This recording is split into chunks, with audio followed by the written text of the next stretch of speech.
કરીને આપણે આગળ વધીએ તો કન્ઝ્યુમર સેક્ટર પર HSBCનો રિપોર્ટ છે, સાથે Tata consumer, Piramal pharma, Sun Pharma પર પણ બ્રોકરેજ રિપોર્ટ છે. આની વિગત લઈએ સહયોગી શ્રદ્ધા પાસેથી. જી શ્રદ્ધા, જણાવો ખાસ બ્રોકરેજ રિપોર્ટ શું કહી રહ્યા છે?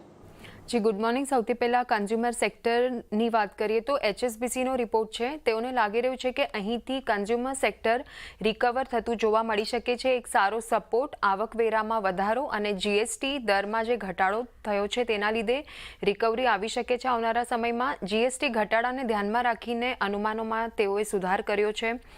FY27 માટે બ્રિટાનિયા અને નેસ્લેમાં EPSના ફ્રન્ટ પર તેઓને 5% વધારો શક્ય લાગી રહ્યો છે. અહીંયાથી બ્રિટાનિયા પર અપગ્રેડ કરીને હોલ્ડની રેટિંગ આપી છે અને લક્ષ્ય વધારીને 6140 પ્રતિ શેરના કર્યા છે.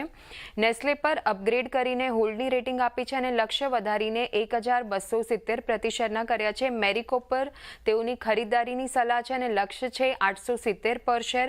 ગોદરેજ કન્ઝ્યુમર પર પણ ખરીદારીની સલાહ છે અને લક્ષ્ય છે 1470 પ્રતિ શેર.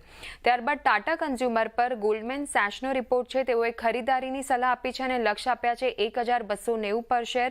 ચાના ભાવમાં ઘટાડો આવવાથી માર્જિન રિકવરીમાં તેઓને વિઝિબિલિટી જોવા મળી રહી છે.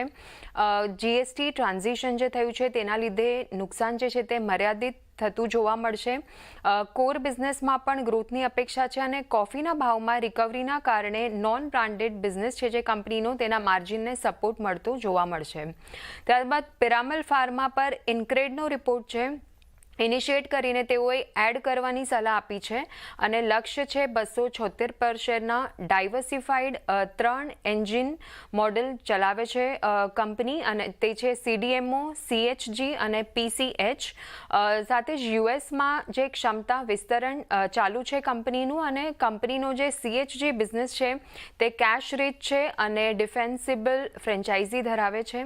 ત્યારબાદ સનફાર્માની વાત કરીએ. મોર્ગન સ્ટેનલીનો રિપોર્ટ છે. ઓવરવેટ ની રેટિંગ છે. લક્ષ્ય છે 1948 પર શેરના.